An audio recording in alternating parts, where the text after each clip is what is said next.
Тапшырган декларациясын карасак, бир миллион сомго жетпеген эле акчасы бар экен да, мындай документ алып.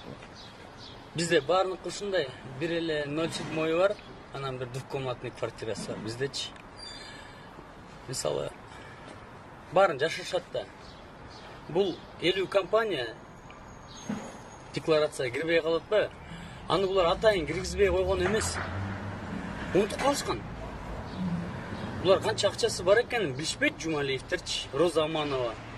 Насатырларын ырдап düşпөйбү элге, баарына акыл үйрөтүп билбейт өзлөрү канча акчасы бар экен. Бул 50 компаниясын көрдүңөрбү? Эмне мындай списогун көрдүңөрбү? Канча стройка, что там только нету. Вот это не знаю, да? Ушуну билбейт экен ушу 50 компаниясы бар жогунчу. Эми бул Жумалиев, бул Акаевдин лаборанты да. Лаборант, Академия наукта лаборант болуп эле иштеп жүрүп, анан аябай житташып кетип Акаев менен.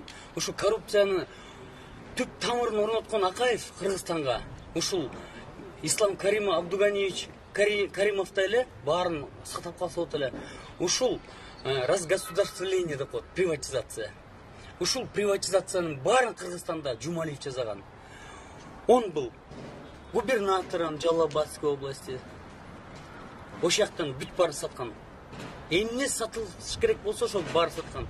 Руководитель администрации президента болгон, премьер-министр болгон, министр болгон, ушинтип жүрүп азыр эми депутат, бесконечный депутат. Бүтсө эле депутат боло берет.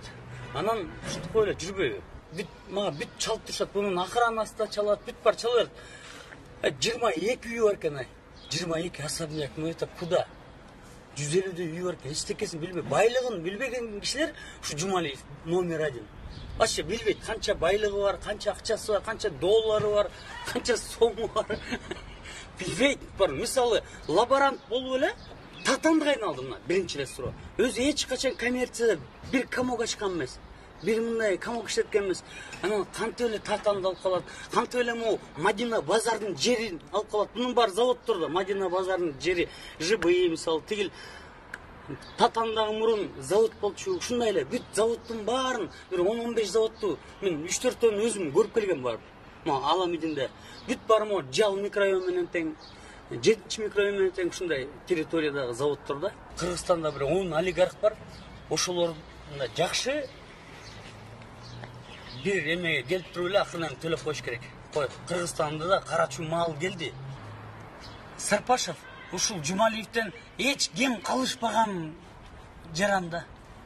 Такыр аппетит менен да кем калышпаган, бүт бар менен кем калышпаган адам ушул Сарпашев. Экинчисин Сарпашев жөнүндө айтабыз.